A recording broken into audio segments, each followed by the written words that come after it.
சற்று முன் அதிமுகவை முழுமையாக ஒழித்து கட்ட மோடி முடிவு. அதிர்ச்சியில் எடப்பாடி. பொங்கலுக்கு முன் அதிமுகவிற்கு போகி வைக்க போகும் மோடி கரும்பாக பிழிய போறாங்க. கசிந்த டாப் சீக்ரெட்.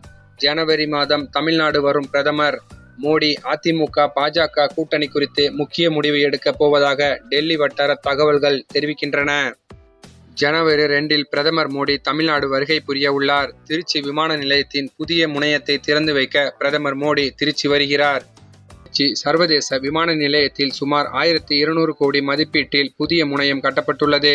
இந்த பயணத்தில் தமிழ்நாடு பாஜக தலைவர்களை பிரதமர் மோடி சந்திக்க உள்ளாராம். இந்த சந்திப்பில் அதிமுக கூட்டணி பற்றி முடிவை எடுக்கும். அதிமுக கூட்டணி முறிந்தாலும் திமுகவை தங்கள் பக்கம் இழுக்கலாம். இந்தியா கூட்டணியில் இருந்து திமுகவை தங்கள் பக்கம் கொண்டு வரலாம் என்ற முடிவெடுத்துள்ளார். அப்படி செய்வதன் மூலம் தமிழ்நாட்டில் கால் வைக்கலாம் என்ற கணக்கை டெல்லி போட்டது. ஆனால் எத்தனை ரைடு நடந்தும் கைதுகள் நடந்தும் கூட திமுக பாஜக இடையே உறவு ஏற்படவில்லை. இதனால் மீண்டும் அதிமுகவுடன் செல்ல பாஜக முடிவு செய்துள்ளது. தேர்தலுக்கு 4 மாதங்களுக்கு முன்பே கூட்டணியை உறுதி செய்ய வேண்டும் என்பதால் பாஜக இதில் தெளிவாக இருக்கிறதாம். பிரதமர் மோடியின் இந்த தமிழ்நாட்டு பயணத்திலேயே கூட்டணியை பற்றி இறுதி முடிவு எடுக்கப் போகிறார்களாம். ஒருவேளை அதிமுக கூட்டணிக்கு ஓகே சொன்னால் பிரச்சனை இல்லை. ஆனால் அதிமுக மட்டும் கூட்டணி வேண்டாம், நாங்கள் தனியாகவே போட்டியிடுகிறோம் என்று கூறினால் அதிமுகவை கரும்பாக பிழியும் திட்டத்தில் இருக்கிறார்களாம். ரைடு இல்லாமல் அதிமுகவை 2ஆக அல்லது பல பீஸாக பிரிக்கும் திட்டம் கூட டெல்லி வசம் வந்துள்ளதாம். 2 கட்சிகளில் ஒன்றை அளித்தால்தான் பாஜக வளரும். தென் மாவட்டங்களில் பாஜக வளர்ந்துவிட்டது. கூட்டணி வைத்தால் சிக்கல் இல்லை. இல்லை என்றால் பொங்கலுக்கு முன் பாஜகவிற்கு போகி வைக்கும் திட்டம் டெல்லிக்கு இருக்கிறதாம்.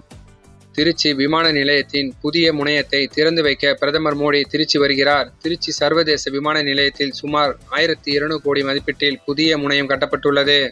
திருச்சிக்கு தொடர்ந்து பல புதிய விமான சேவைகள் கிடைக்க தொடங்கியுள்ளன. அதன்படி திருச்சியிலிருந்து பெங்களூருக்கு புதிய விமான சேவையை ஏர் இந்தியா எக்ஸ்பிரஸ் நிறுவனம் தொடங்கியுள்ளது. இந்த சேவை மூலம் 1 மணி நேரம் 15 நிமிடத்தில் பெங்களூருக்கு செல்ல முடியும். இரவு 12:15 மணிக்கு இந்த சேவை மேற்கொள்ளப்படுகிறது.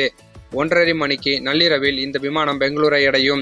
இது தினசரி சேவை என்றும் அறிவிக்கப்பட்டுள்ளது. இதனால் கண்ணை மூடி திறக்கும் முன் பெங்களூருக்கு எளிதாக திருச்சியிலிருந்து செல்ல முடியும் என்பது குறிப்பிடத்தக்கது. இதனால் திருச்சியிலிருந்து பெருநகரங்களுக்கு தற்போது பயணம் மிக எளிதாகியுள்ளது. இப்படிப்பட்ட நிலையில்தான் திருச்சி சர்வதேச விமான நிலையத்தில் சுமார் 1200 கோடி மதிப்பீட்டில் புதிய முனையம் கட்டப்பட்டுள்ளது. முன்புறம் கோவில் தோற்றத்திலும் பின்புறம் அல்ட்ரா மாடர்ன் தோற்றத்திலும் இந்த விமான நிலையம் கட்டப்பட்டுள்ளது. இந்த நிலையில்தான் அதிமுக பாஜக கூட்டணிக்கு இனி ஒத்துழைக்கவில்லை என்றால் மேலும் மோடி அவர்கள் எடப்பாடியிடம் ரகசியமாக சமாதானம் பேசவும் முயற்சிப்பார் என்ற தகவலும் சொல்லப்பட்டு வருகிறது. அப்படி இதற்கு எடப்பாடி சம்மதம் தெரிவிக்கவில்லை என்றால் முழுமையாக அதிமுகவை ஒழித்து கட்ட மோடி முடிவெடுத்திருப்பதாகவும், அதாவது அதிமுக அமைச்சர்களை குறிவைத்து பாஜகவில் இணைவதற்காகவும், இல்லை என்றால் அவர்கள் மீது கைது நடவடிக்கை எடுப்பதற்காகவும் அமலாக்கத்துறை மூலமாக சோதனை நடத்துவதற்கு பாஜகவில் ஏற்பாடுகள் நடந்து வருவதாக பேரதிர்ச்சி தகவல் வெளிவந்து எடப்பாடியை பதட்டமடைய வைத்து வருகிறது. சரி, இந்த செய்தி பற்றிய உங்கள் கருத்துக்களை மறக்காம கமெண்ட்ல சொல்லுங்க. மேலும் இந்த வீடியோ உங்களுக்கு பிடிச்சிருந்தா லைக் பண்ணுங்க, ஷேர் பண்ணுங்க, மறக்காம நம்ம சேனலை சப்ஸ்கிரைப் பண்ணிக்கோங்க. தேங்க்ஸ் ஃபார் வாட்சிங்.